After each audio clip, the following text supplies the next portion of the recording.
Guys, good morning guys. Ngayong araw kakain tayo ng tutong na Lucky Me at saka itlog. At tutong siya. Grabe na ngayon ang buhay.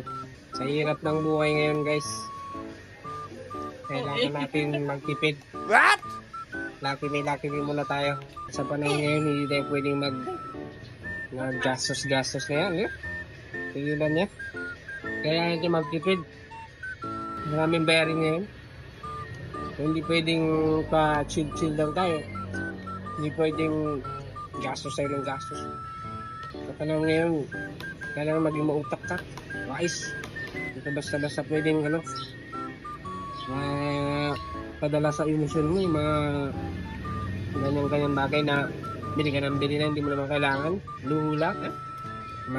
Masisira yung buhay nyo. Mahirap yung padalos-dalos kayo. Sinusunod yung emosyon nyo kaysa yung utak nyo.